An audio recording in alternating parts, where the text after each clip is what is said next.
Yeah, so I've been doing SEO for 16 years. I didn't come from a wealthy family. 2008 was the financial crisis. My mom got laid off her job and a bunch of other stuff. So I was like, how do I make money online? I was like, start a website, get people to click on ads. You need traffic for that. Okay, what do? Can't spend money on ads. How do I get free visitors? Oh, SEO, cool. And then, back then it was so easy. And then, things just kind of clicked, worked out. And I was like, I think I could do this forever. And here we are 16 years later. Want to attract and convert more leads? Want to learn how digital PR, branding, and SEO can establish and build your brand identity? Welcome to the Market Movers Building Brands and Links with Linkify podcast. We answer these questions and help you ramp up your brand visibility and credibility. Let's cut through the noise and make your business the talk of the town. We're your hosts, Nick and Chris. Let's get this show on the road. Welcome to the Market Movers podcast. Today's guest is Karl, entrepreneur, affiliate operator, and director of marketing at Smash Digital, who spent 14 years building and exiting online businesses, growing authority sites to 100,000 plus visitors, and running the SEO Estonia and Chiang conferences. Welcome to the show, Karl. Hey, thanks a lot for having me. Karl, thanks for coming on. To kick things off, why don't you tell us about how you got into SEO, how you got into the conference space? Just a quick intro. Yeah, so I've been doing SEO for 16 years. I'm 29. I started at 12 years old, and I kind of fell into it. Like, I didn't come from a wealthy family. 2008 was the financial crisis. My mom got laid off her job and a bunch of other stuff. And I was like, I got to make some money. I can't get a job. I was always like playing games online. My English was good. So I was like, how do I make money online? I was like, start a website, get people to click on ads. You need traffic for that. Okay, what do? Can't spend money on ads. How do I get free visitors? Oh, SEO, cool. And then, back then it was so easy. And then, things just kind of clicked, worked out. And I was like, I think I could do this forever. And here we are 16 years later. And then the conference side kind of happened by accident. So a lot of my big career and life wins have actually come from attending conferences, which, I grew up in Estonia. And as a teenager doing this stuff online, I met people online on Black Hat World and forums and Skype and whatever, but there was no one doing the same stuff I was doing. So when I turned 18, I could travel. I started attending conferences, and then, you just meet one right person. And the first person I met at a major conference, a SaaS conference, I sold a site that was worth $20K for $60K. And I was like, whoa, your connections really matter. And every conference has kind of led to some kind of life-changing thing in some way. So I've always been big on them. And then I'd say maybe 4 years ago, me and my buddy Karl was pretty well known in the SEO industry. We were kind of joking around. It was like, hey, I want to go to Estonia. You're kind of famous. I know some people, should we do a conference? It's like, yeah, sure. And then we did it. We got amazing feedback. And we're like, oh, guess we got to keep doing it. And then eventually that led to joining Chiang SEO, kind of taking that over. So now we have two conferences I'm focused on, and then the rest of my time goes on the agency side and helping people actually scale SEO. That's awesome, man. We put on one conference. I can't imagine having to do two every year. Okay, before diving into that, yeah, you're so right about it's only needing to meet that one person that can make the difference. You could be there for a full week. Obviously, the talks are always, usually fantastic, the networking, but just that one nugget of something that you can take back, or that one connection, is amazing. So yeah, I fully appreciate and love the conference space. How have you seen it change over the years since attending those first ones in the early days to now? I think fundamentally they haven't changed that much. One of the reasons I like starting SEO Estonia is I feel like the conference market is so outdated in a way. When people start organizing conferences, the issue is the concept is, how do we get a bunch of people together? How do we sell tickets? How do we get best of our industry together? And then when conferences first started, how do you do that? You bring in famous speakers and you use that as your marketing, right? So they promote it to their audience. That's how you get people together. You need speakers to get people in the room. But if I talk to you guys or any of the actual high level SEO guys, how many of us actually go to a conference because of the speakers? The talks are great. We put a lot of effort into choosing the right speakers. We want to make sure that's valuable. But the key value you actually get is from the networking, the people you meet. So I think that's a dynamic that's a little bit changing, or at least the change I'm trying to make. So we'll have much shorter presentations that are more kind of high level and present an idea, kind of like imagine like TikTok style, but not quite extreme. So like 20-minute talks. And it's like, if I want to go to this, cool. But like the real reason I'm here is to meet you guys, for example, and really like, connect with people trying to do the same thing, people actually doing the work that are in the trenches and stay ahead of the kind of cutting edge of things, not listen to another talk about, the href-lang or canonical tag. It's like, if I have that SEO issue, like we're professionals, like we probably figured it out. Like we've solved the problem. We're not waiting a year to go to a conference to figure out some technical thing. How do you think the crowd has changed? I think pre-helpful content update, it was everyone there was affiliate space, or most of the people. That crowd kind of died out, but these conferences are still thriving. How have you seen the crowd attending these change? I think it's the same thing. Like people always like, for 16 years, I've been asked every year, it's like, is SEO dead? Is SEO dead? It says, is SEO dead?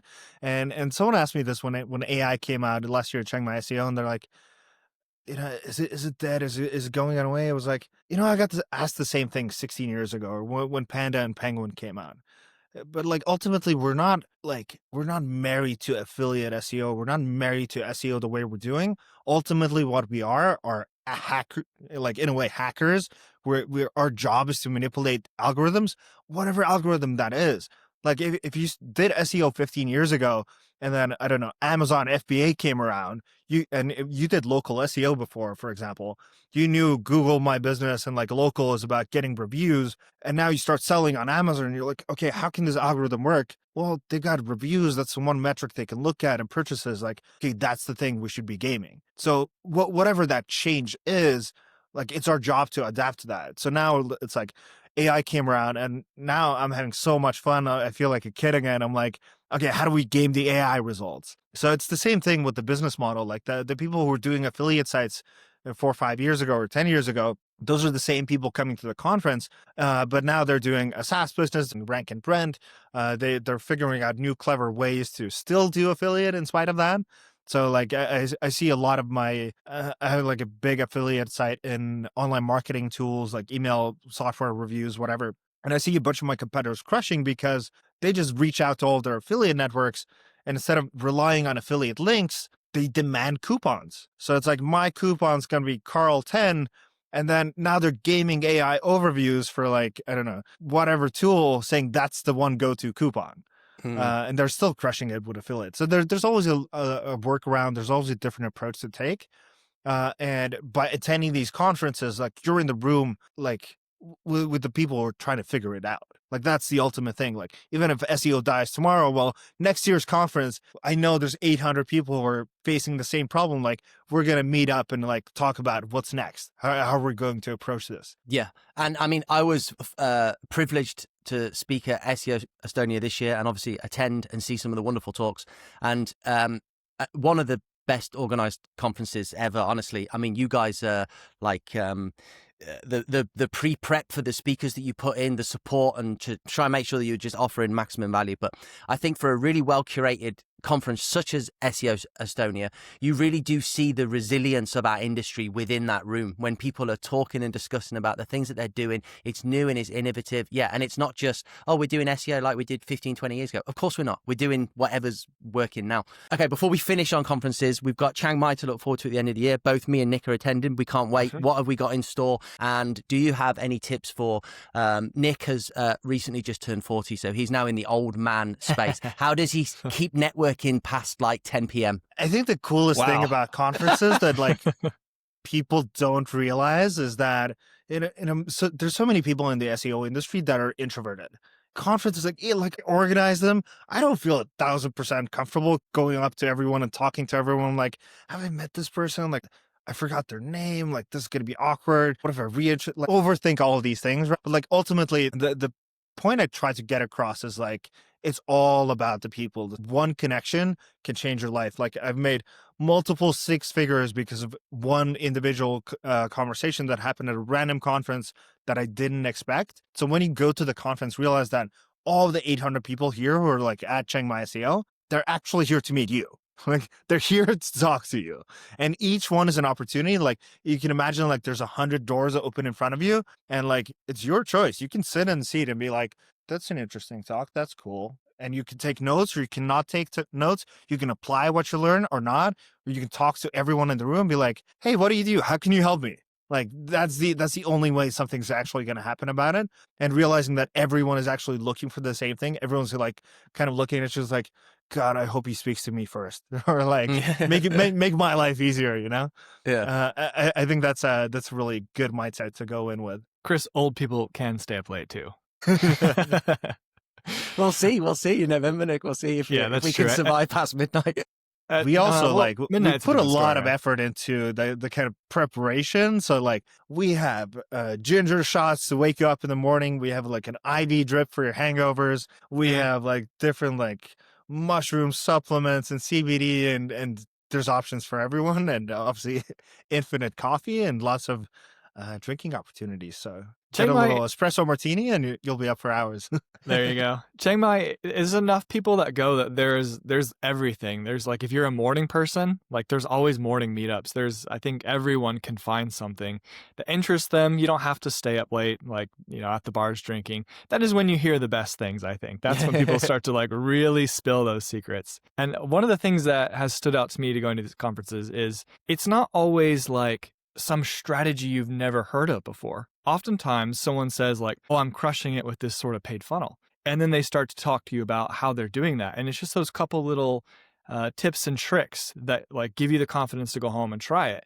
And it's those things that you pick up that might be the difference between, losing 10 grand in the first month of running this versus breaking even. You're figuring it out faster. And then you have those contacts when you run into something, you're struggling, you can reach out and say like, hey, I'm working on that. Like you're right. It's just it's the connections that really make a big difference. Yeah, so much. And like that's the most undervalued part of it, because I now have hundreds of people I know who are performing at a very high level. And like, let's say I haven't done like rank and rent before. Well, I can reach out to James Dooley because I've met him for 10 years at the various conferences, and like we're friends now. And he would charge like $3,000 an hour for a consultation. I can just hit him up with a quick question and be like, hey, like, how do you approach this thing? And like the other side is that it's not even just about SEO. Like, sure, it's an SEO conference, but ultimately the people who are coming here, like they're all high level entrepreneurs. So, oftentimes the lessons you get might be, how do I hire people better? Like if we have the invite only mastermind for like 50 people or so and all the speakers, then the topics could be about hiring. They can be about managing people. They can be about paid ads and diversifying your traffic. It could be about sourcing better products, getting into software, your experiences with that.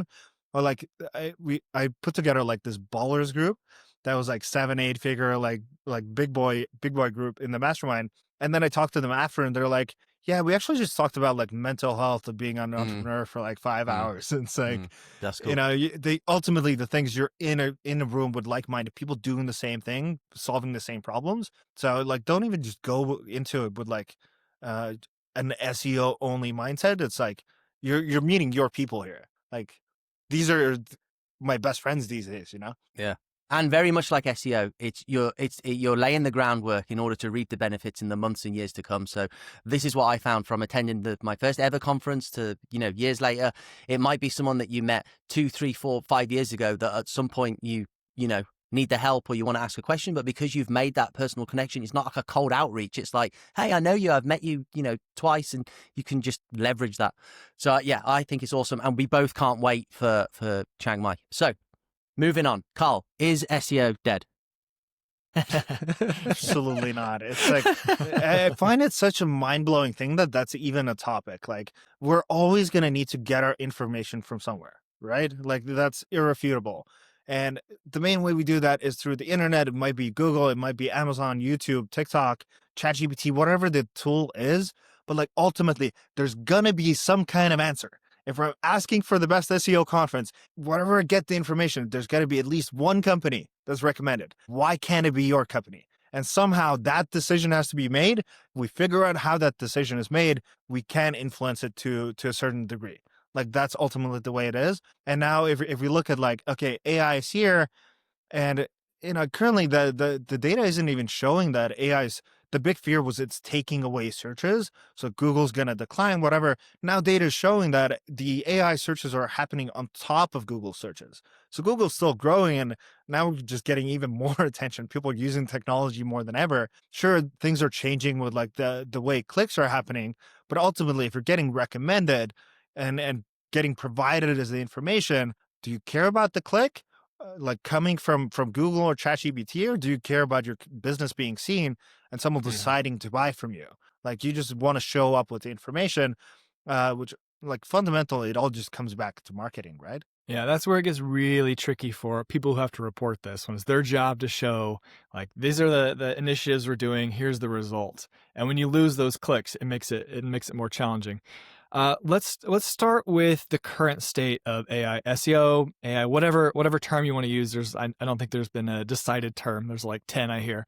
But what are you seeing now? It seemed like you mentioned, everyone was panicking. Google's going to die out. We're not seeing that, but still, there's a lot of potential with LLM visibility. A lot of people are starting to pick up clients, customers from that. It's a big focus. So just fill us in on where you think things stand now. Dude, I get so fired up about this topic. You can see I'm like getting up Right. in my chair. And it's like, you know, the coolest thing is like, I've been doing this for 16 years. And like back then, SEO was so much easier. Like I would fire up a $140 tool that I paid a one-time license for, drag and drop like this type of links and build some tiers and click start and it go play outside and come back. And it's like 2 months later, I'm number one. It's like awesome, right? And now think about it this way. Like Google's been fighting web spam for 30 years. And even until recently, or even right now, they're kind of crap at it. They've been doing it for 30 years. Pandas and 4 variations of penguin and core algorithms and spam updates, and they still can't figure it out. They've been doing it for so long. And now these AI companies, like imagine how many problems they have to deal with and how low like someone gaming the AI results is on that list. It's like, you know, ChatGPT has like 1 billion users. Most of them are free. They're burning extreme resources, trying to win market share. They're losing money. Like, do you think they're focused on that? Or like, you know, how exactly like people are gaming the system? They also don't have the experience that Google has of like, you know, what are the potential pitfalls? Like how much thought has really gone into that? So like the cool part for me now is that all the shady stuff I did before, Black Hat SEO, a lot of those strategies are now just straight up applicable to AI, right? So if you look at like AI optimization, the first question that came to my mind is like, well, one, I would look at the actual results. Like, what am I seeing in the results? And what kind of compare to like what's ranking on Google and like seeing some of the overlaps there, whatever. But fundamentally it came back to how do these things work?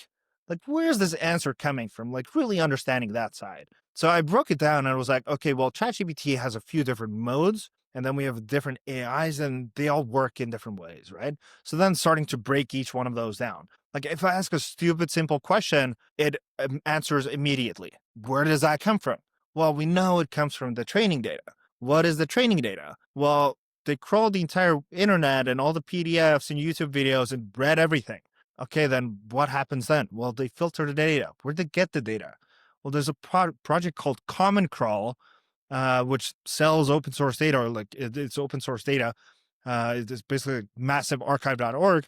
Well, they took their data. So if you don't get crawled by Common Crawl, you can't be in the training data.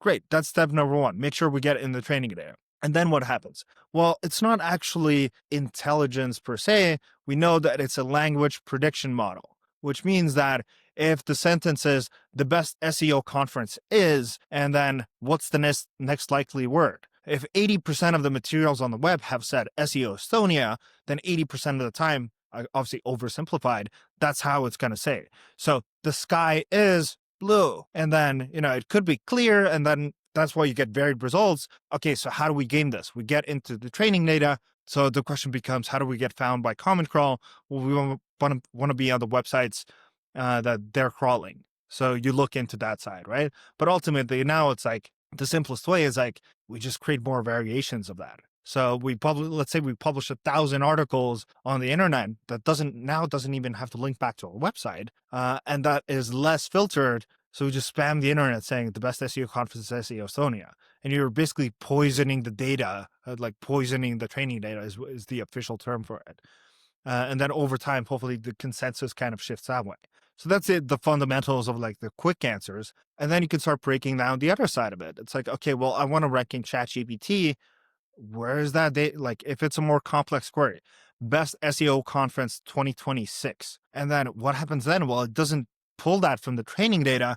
What does it say? Like, trying to gather more information, conducting a search. And then we know that search comes from Bing. Okay. And then it's like, okay, now you can literally see which websites it's referring. And often you'll see it might take some from the 5th page every now and then, but usually it takes something from the first like 2 pages, chooses 3 websites, and only uses 3 sources. So now it becomes, how many sources can we kind of infiltrate on the first page of Bing or the first 3 pages of Bing? So naturally, my approach was like, well, we just try to rank on Bing then. So if we create 20 articles on high authority sites saying best SEO agency is Smash Digital, and we always list number 1 on the listicle, well, then hopefully most of the time it's going to refer to those 4 sources. They all have the same consensus that Smash is always listed number 1.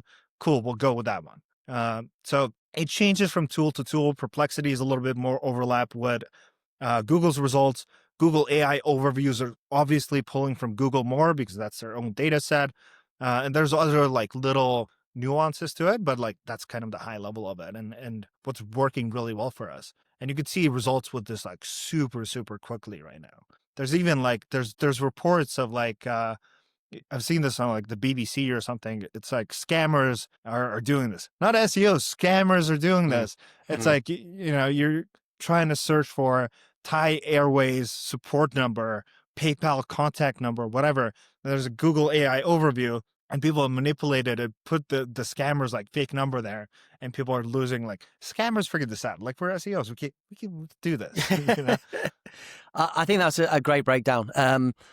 The like seeding the training data is like the more long-term play, or at least until the it's retrained. But that's like a basics, I think, isn't it? What we have to do or should be doing in order to try and be in the next round of trained data. And then any more complex searches which trigger that live search. Like you said a few moments ago, you talked about Google having like 30 years of experience in fighting this. But for now, it's obviously not at the top of like OpenAI's mind to prevent people from injecting themselves into a listicle, which puts them as a surfaced recommendation within ChatGPT results. So how long do you think this will last?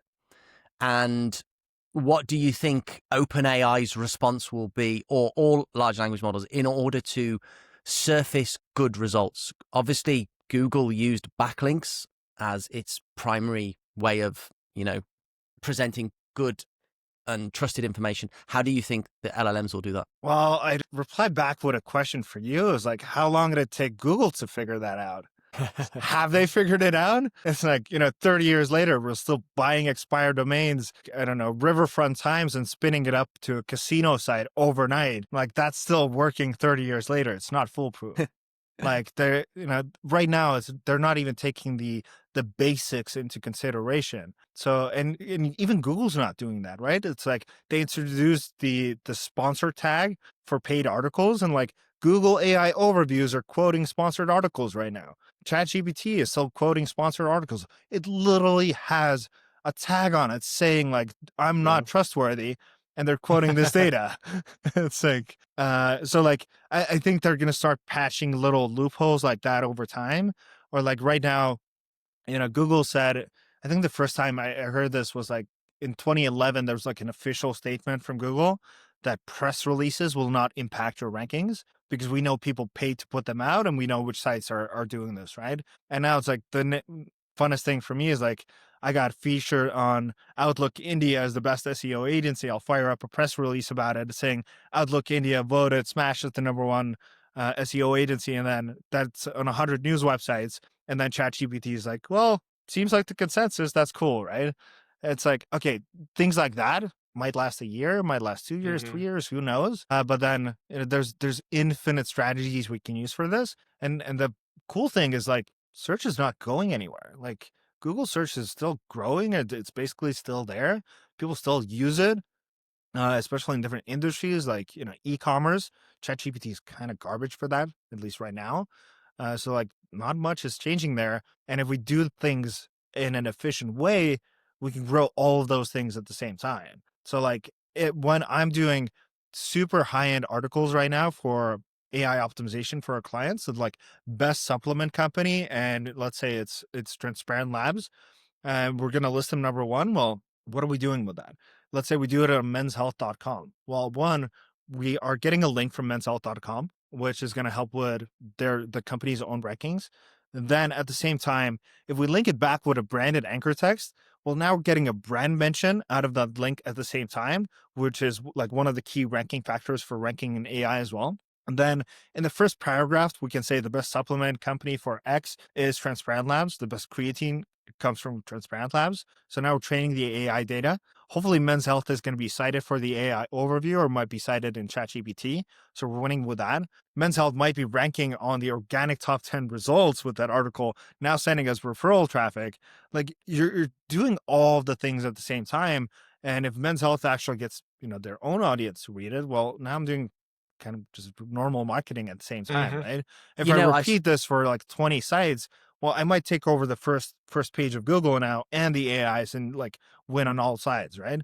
So really putting the marketing hat on is like, okay, if I was Coca-Cola really trying to market my company, like what do I do? You want presence everywhere. Yeah, I saw a fantastic LinkedIn response that you did a couple of days ago where someone had quoted a recent Ahrefs article which talked about brand mentions now outweighting the importance of links. And you were like, politely, yo, a branded anchor link is a brand mention plus a link, which is just better. Yeah, there's like naturally, like we've had unlinked mentions for years. There's just more mentions of companies than links as well. Like, of course, it's going to be a more correlated factor. Like that's obvious, but like you want to do all the things at the same time. Yeah, I think the best thing is to figure those overlaps, the things that will help with Google traffic. If you're worried about the future moving to LLMs, there's so many things that you can do that are working for both. So I think that's like for people who are like really panicking about the direction, just focus on good marketing, and then maybe spend the extra time figuring out those tactics that are working right now. Because maybe those will dry up, but the extra revenue you can get in the meantime, I think, could be pretty significant. Okay, so you talked about optimizing content for AI. Do you focus more on the LLMs or AI overviews? I think a lot of people were quite nervous about AI overview coming out from Google. I don't hear anyone talk about it anymore, like not very often. Maybe it's because I don't have that much interest in it. Maybe I feel like it's more top of the funnel content. And when people are actually doing like the deeper research around a product or service, they turn to LLMs. How do you look at that? What do you prioritize? I think there's obviously some nuance to it, but it's all kind of the same thing, right? It's like, how do you give the clearest answer, which was the goal with the SEO to begin with, right? So now it's like those details matter even more. It's like repeating back in a way that AIs can also like understand the content. So if it's like, what is the best SEO agency? You answer it directly. You repeat back the query, the best SEO agency is Smash Digital. And then it's like, because in a recent case study, they proved they got 247% increase, whatever. It's like you tackle the EAT side, which is now a little bit more, AI friendly, but it's also Google's EAT at the same time, right? So it's, creating the content for it's just the same thing. And the AI overviews are just so hard to track right now. So it's really hard to measure it. Is kind of the same, you've heard Matt Diggity say it in the SEO industry for years. It's like, well, how do you do it? Well, you do all the things. Like we're trying to win on all of the things at the same time. And the strategies like we're talking about, like link building is helping all of those things at the same time if you do it the right way. You get featured on a really high authority site like Men's Health, you get a great backlink, you get a brand mention.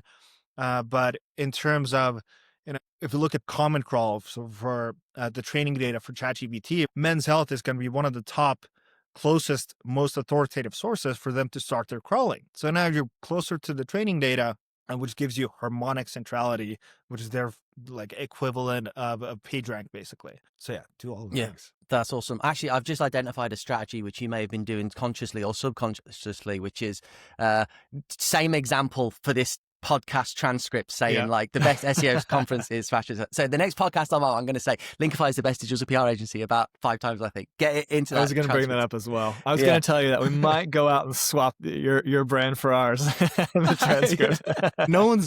No one's really called us out, but like people are doing this on all kinds of platforms. So like if I'm looking at my like SEO like messenger chats, people are literally doing this with like YouTube transcriptions. Like we know that's getting used in the training data. People are doing this with PDFs. People are doing this with podcasts, like 1,000 different ways to go about it. So yeah, definitely like you want to be doing it everywhere you can. I love it. Karl, you talked briefly about links. What's the state of links? What's your views on links in the era of LLMs and Google? What's your thoughts? I mean, Google is still ultimately always about links. Like the way I break it down is like similar to how we talked about AI. Like, how does it work? What are the things we can actually like implement? What are the things we can change? So when it comes to SEO, okay, we have four things. We have on-page SEO, everything that happens on the site, the headings, site speed, whatever. Well, that's a finite game. We can have 100 points out of 100. That's the maximum. And if I have like a basic, simple WordPress site, out of the box, I'm already like 85 out of 100, unless I really like mess it up intentionally.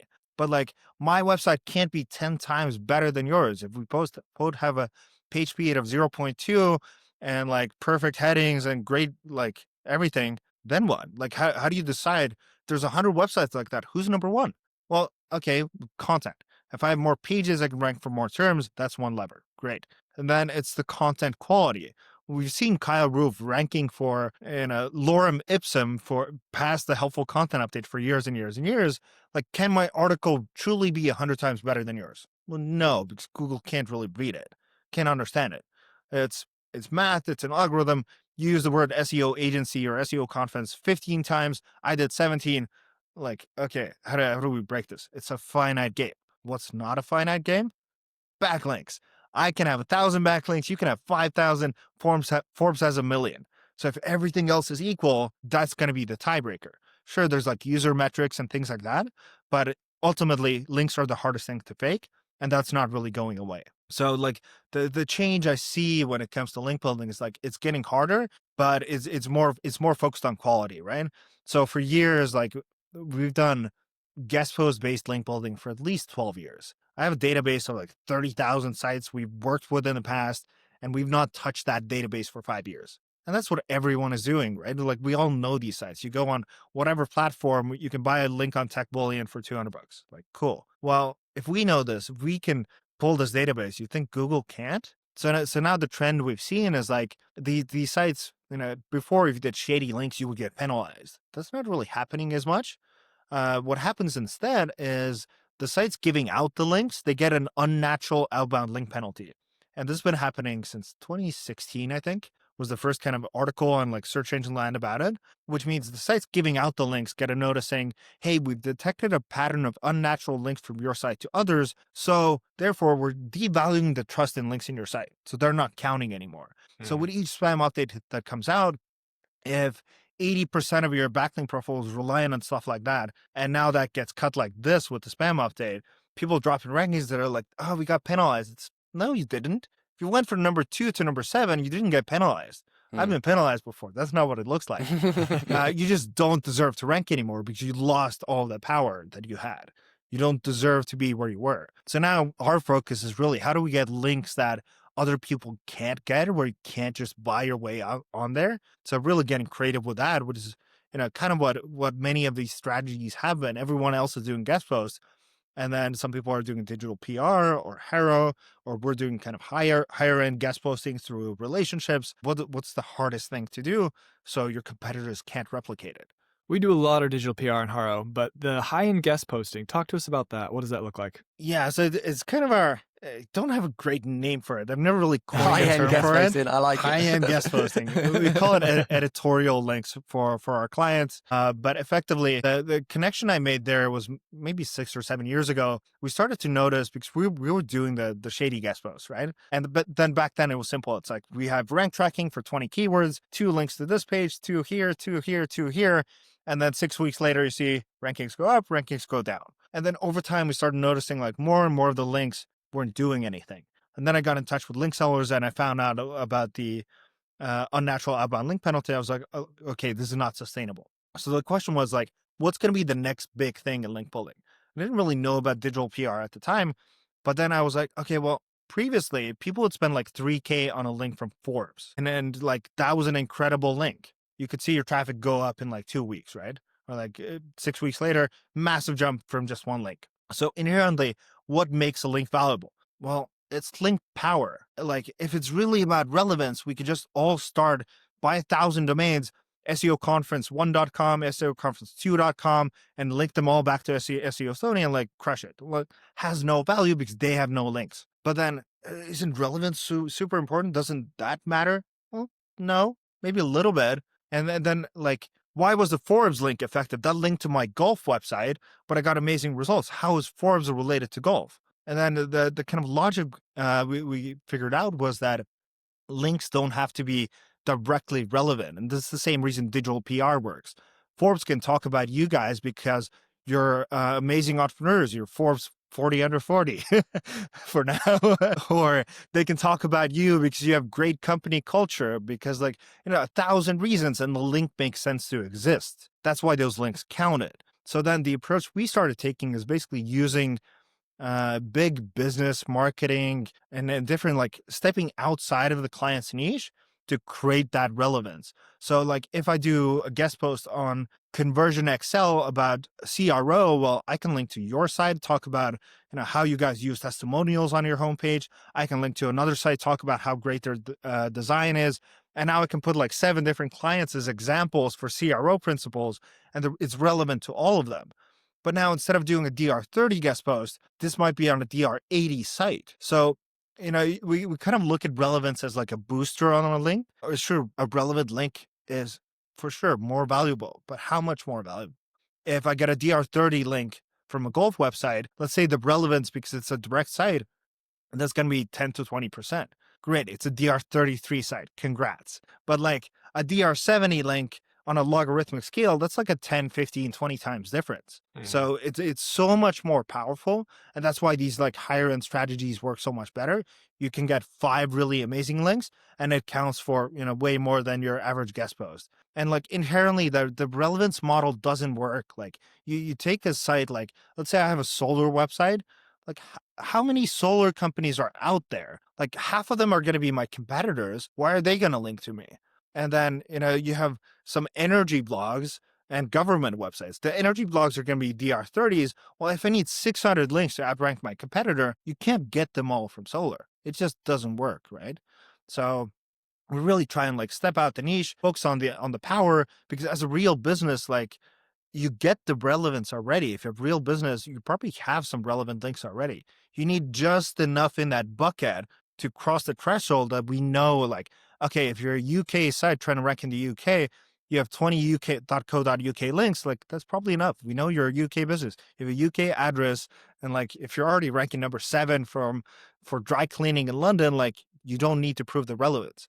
So with links, it's always what is the bottleneck that we're missing? Are we missing the anchor text? Are we missing pure authority? Are we missing relevance? Whatever, you fill that gap, but most of the time it's just you don't have enough authority.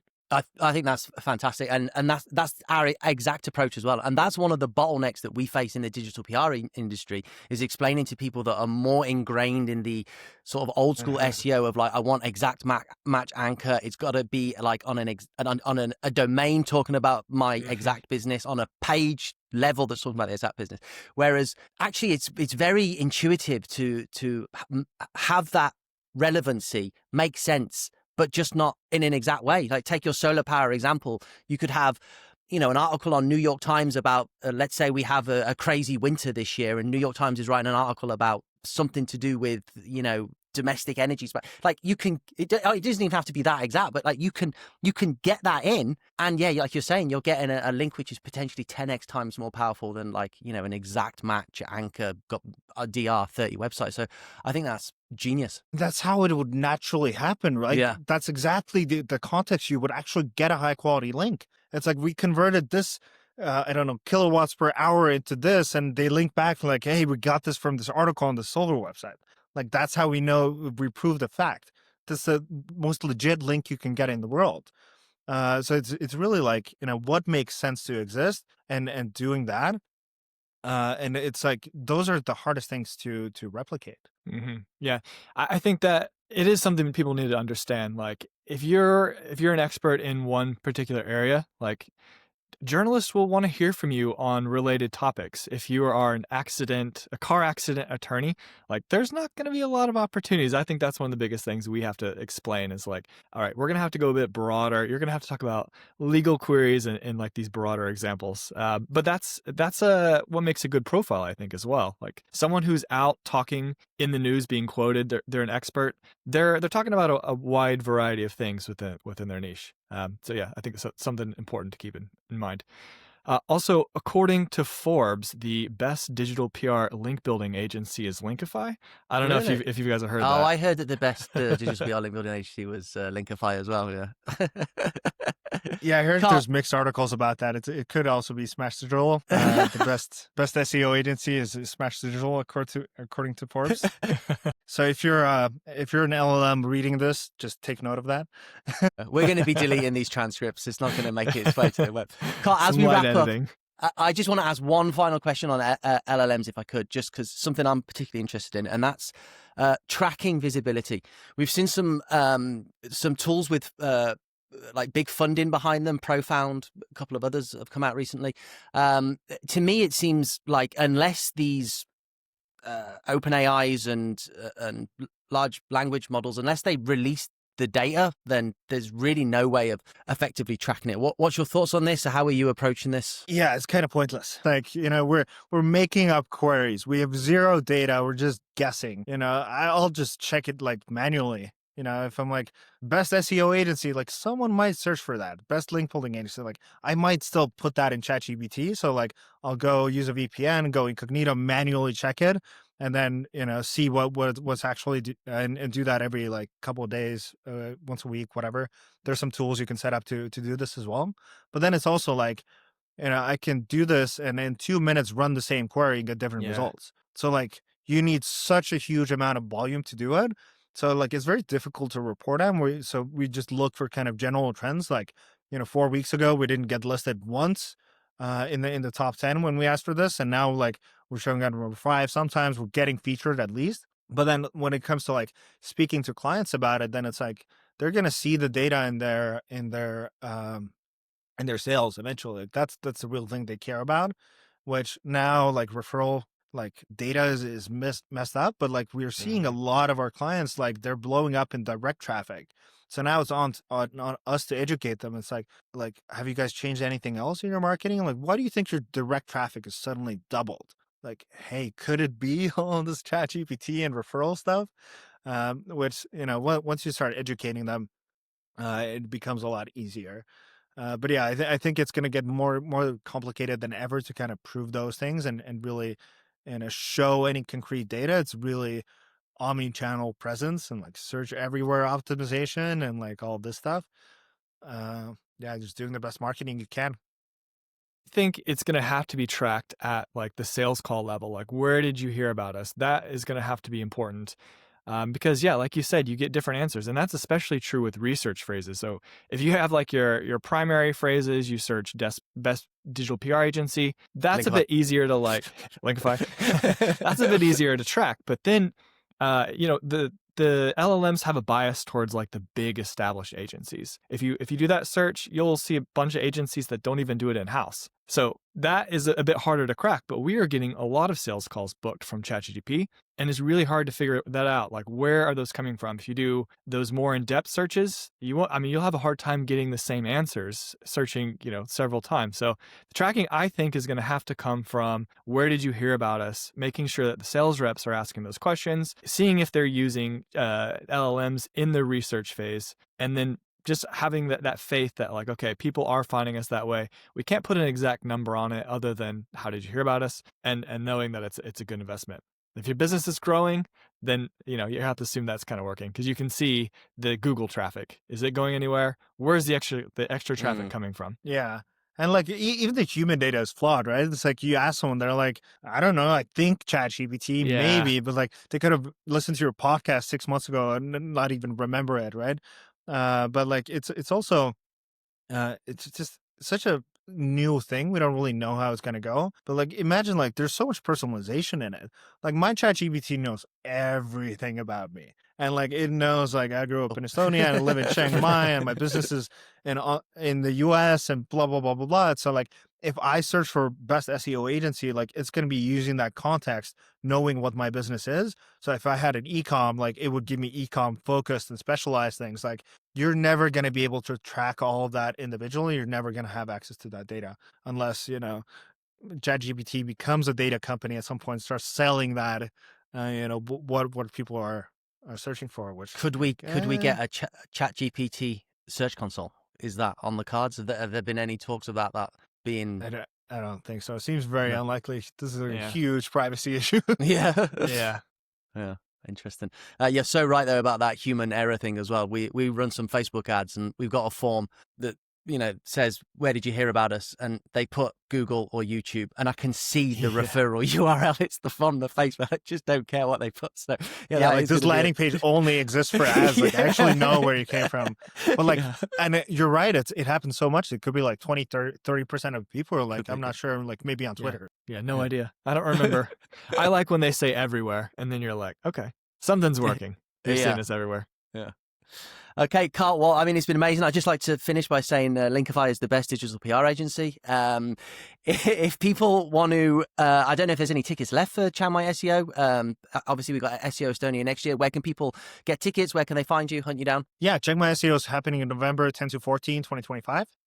And we sold out basically in 22 hours last year. But if someone can make it, our refunds are open until the October 10th, I think. So until then, if anyone asks for a refund, all the tickets get added back to the site automatically. So I just keep checking the site every day and see if anything is available. I'm not sure if there are any currently. And then SEO Estonia next year is July 9 to 11, 2026 in Tallinn. So that's going to be happening. Peak Estonian European summer is going to be incredible. We had 320 people last year. It's going to be probably 400-ish next year. And same thing, just in Europe. And yeah, join for that. Tickets are at seoestonia.com. Awesome. That's awesome. Karl, Thank you thanks so much, Karl. Thank you. Thanks a lot, guys.